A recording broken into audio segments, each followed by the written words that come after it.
I'm wondering if the hype watch is dead, at least for 2023. Obviously, over the last several years, especially through COVID, and even prior to that, the watch industry and mechanical watches have had a lot of popularity, a lot of conversation. They've been in normal news articles like USA Today and a bunch of others. And the main focus has been around, really, frankly, value retention. Number one rule of Wall Street: nobody, I don't care if you're Warren Buffett or if you're Jimmy Buffett, nobody knows if the stock is going to go up, down, sideways. And I think that pulled in a lot of people. I think there have been two main pushes into the popularity of watches. One of those is just from a market awareness standpoint, and a lot of that is to a younger demographic like myself, although I am getting less young by the day. And I think wristwatches is a natural jewelry element or luxury element that men would be interested in, especially younger men. And so you end up with this YouTube angle of interest. Now, we typically call these people watch enthusiasts. Now, on the other end, you've got your value freaks. The value point within watches has become more of a conversation over the last several years. A lot of it has to do with this popularity of financial instruments or different financial instruments. You can see a bunch of YouTube videos talking to younger demographics, videos on financial management, financial advising, crypto. All that stuff is very interesting to a younger demographic. It's interesting to all people. The idea of owning watches as an asset class is like, okay, so you're telling me I can make money doing basically nothing other than buying and then selling of an object that I would like to wear because it's a nice piece of jewelry. This sounds like a win-win-win, right? And so you end up with this other area of value retention. Now, the hype watch is around watches that get a lot of publicity. And I think that's kind of from both ends, but I think it mainly skews towards originally the watch enthusiast end. For example, the Tudor Chrono came out, right? And they had this Panda Chrono, look like the Daytona, lower price, B01 movement. I just did a review on it and everyone was like, wow, that's great. That's all these things we're looking for in terms of specs and overall enjoyment and design that we can actually purchase. And obviously the fact that Rolex is all weightless means that we're not gonna be able to buy those. So this is a great alternative and it's at a more reasonable price point. It's targeted more towards a younger demographic. So all of those reasons mean we should start to look at this Tudor Chrono thing, but we can't buy it. This scarcity mindset you find with luxury watches where, oh, well, you're gonna have to buy it now. That sort of scarcity mindset is the way that they push all luxury goods, regardless of what the asset class or brand is. When you look at luxury goods in general, whether it be cars or bags or watches, that scarcity mindset, that concept of if I don't buy it right now, I may not be able to buy it in the future, is a great way to give your brand a foothold and to also shore up your price, your bottom line. Greed, for lack of a better word, is good. Greed is right. Greed works. Now, my background, I went to school for economics. My family and I own a business. We sell a luxury product. It's a pergola that opens and closes. And that concept of a scarcity mindset, in our case, just happens to be like an afterthought because we custom make everything. It's made to order, meaning that the more orders we get in, it's first come, first serve. So when people order, we make it for them, it goes out. And so if we get a whole lot of orders, it pushes our lead time out and people want to enjoy it in the summer. You can find that sort of mindset in a lot of different products that are priced at a higher tier because it also has to do with cash flow on certain brands as well. In our case, that's what that has to do with. I can't make this stock my product. So the point is that that's kind of the way that they structure their whole business is around the scarcity mindset. So as a result, what you end up with is scarcity mixed with high amount of reviews from the watch enthusiasts means obviously higher level of value retention, which brings in your asset class or your alternative asset people who are then looking to basically use watches as investments. Now, these two people don't typically mix. The watch enthusiasts and the value resale people typically don't mix. That being said, it's still an aspect of all watch enthusiasts. Because of the availability of reselling an object, you have the ability to basically make your cash liquid again. The problem is there's a misconception in exactly how much money you're going to get back out of the watch.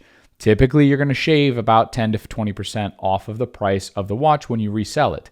Meaning if you bought it for 10, you'll be lucky to sell it for 8 in terms of cash you actually get back, because you have to go to a marketplace where there's going to be a lot of options. That's either going to be Facebook or eBay, or Rolex forums are also pretty good.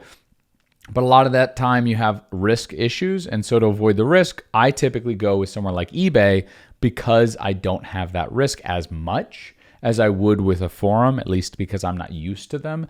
And so I end up taking a cut, I lose a percentage, and so then I knock down and I probably net out about 20% less the price that I originally bought it for. So that's basically how that whole system works. Now the Hype Watch, we've had a lot of different ones. We've had a lot of the releases from Tudor, frankly. The Chrono, the Black Bay 54, I think was kind of hyped up a little bit this year. You had the Tudor Pelagos 39 last year. You had the Black Bay Pro. That was definitely, people were very excited about that. Now Rolex, obviously each of those is a hype watch, but the scarcity that they have is already there. So it's not like there's going to be any change. You also have your super high-end hype watches. Those are going to be like your Royal Oaks, your Nautilus, especially the Tiffany dial Nautilus, like your limited editions that are even more scarce mindset. You push that price even further up. And so then again, you get both avenues. You get this high demand from the original or from some of the marketing you see on YouTube. That high demand pushes up the price and value. And so then you get people on YouTube again covering that same watch, talking about, hey, now it's worth this, it's worth that, it's worth more, it's worth less. The Watch YouTube group has become a lot of financial conversations as well as watch enthusiast conversations. Now, obviously, where you're at on that spectrum has a lot to do with who you are and how you collect. Now, I'm definitely more on the enthusiast end. I consider value retention a little bit, but for the most part, when I buy something, I think I'm going to keep it. And you can see from a lot of my videos, I scratch the hell out of these watches. And then I realize, oh, I want to sell it on. And then I have to basically take the hit on the fact that I scratched the watch. That's kind of how I typically have been running. Because for me, this is a passion. This is something I'm really excited about. I don't typically buy it and put it in a safe. Now, if you're someone that's closer to the value side of things, the financial side of things, I don't think that there's necessarily anything super wrong with that. As long as you're not like a watch dealer that's hoarding, 20, 50, 60 perfect mint watches just cause. That's not how I see the world. I would prefer to not hoard things. I'd rather them be enjoyed.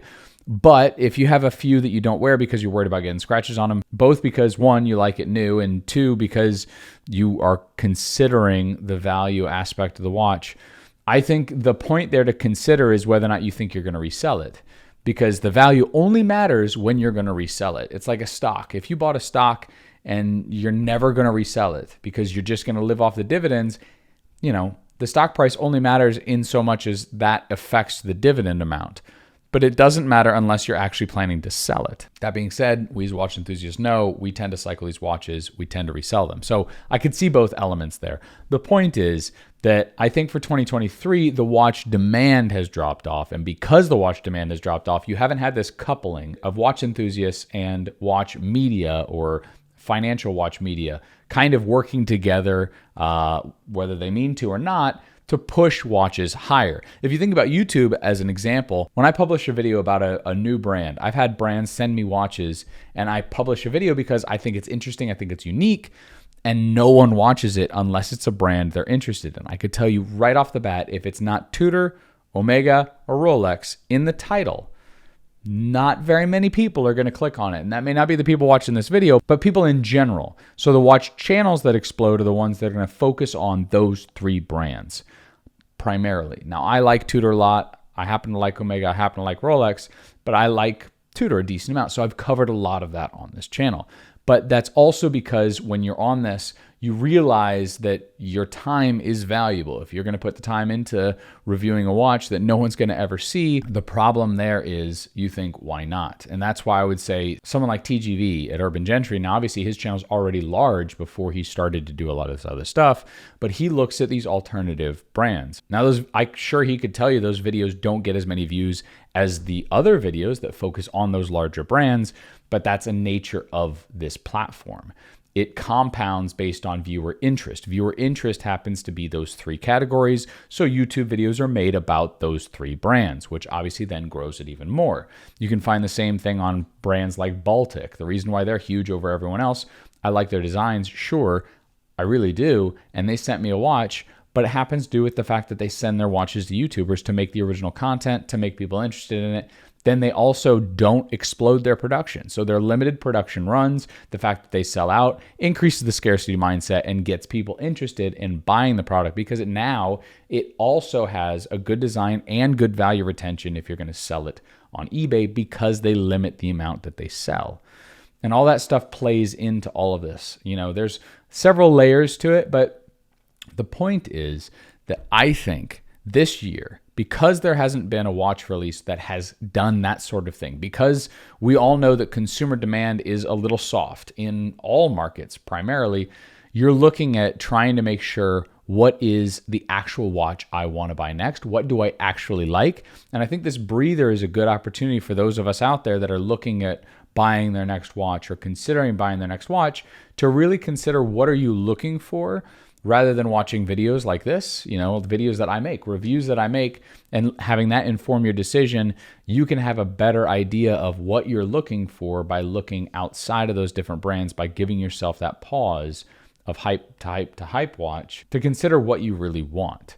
And, I don't know if that's necessarily a great thing for the overall watch industry though, but that is how it is. So what's going to be the hype watch next year? I have no idea. Will there be one? I think that has a lot to do with consumer demand.